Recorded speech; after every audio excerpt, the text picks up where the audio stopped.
you supervising?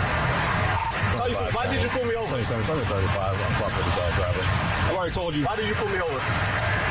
Step out of the vehicle. No. Step out of the vehicle. I mean, he said don't jump to conclusions, but the only conclusion was that the police was wilding. Like, you know, no lights on and no seatbelt was no reason to do all that. Now, you know, the guy kept asking, why did you pull me over? The officer told you. I feel like the guy could have cooperated a little bit more, but that still don't mean that, you know, the police should have escalated the situation to that level. And that's why I already heard that. I think I thought that was out already. Like, we heard that, and I still feel the same way. He shouldn't have put his hands on him. Well, the thing is, you know, when the cop gave him an order, right, to give him his license, he didn't want to give his license. He said, call your supervisor, right? Which they did. Now, the cop still has to make sure that the man is safe and ain't unarmed, right? So they asked him to get out the car.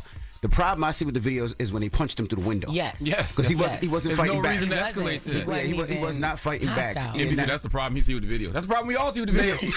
They were saying it was all a bunch of different things of why they pulled him out. They pulled him out to detain him until the supervisor came, but that was the only problem. They shouldn't have punched him in his face. But and they broke his window. Like, they broke through his window. Well, he went open the door. He said his window was broken. He went open the door. I still don't feel like that's no reason for cops to That's do essentially what, you know, officers in the sheriff's office is saying, is that he wasn't compliant with sheriff's orders. Now, Sheriff T.K. Waters also spoke about the incident during a recent press conference, saying that one video clip void of context can be very misleading. He says McNeil never brought this to the attention of JSO officers, so he only assumes that McNeil intended to outrage the public. Let's take a listen to his comments during a recent press conference.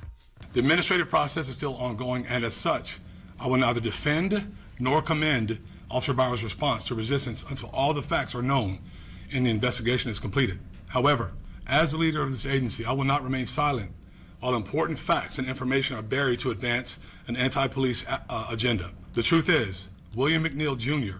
was non-compliant with JSO officers within 21 seconds after he was stopped for multiple civil infractions.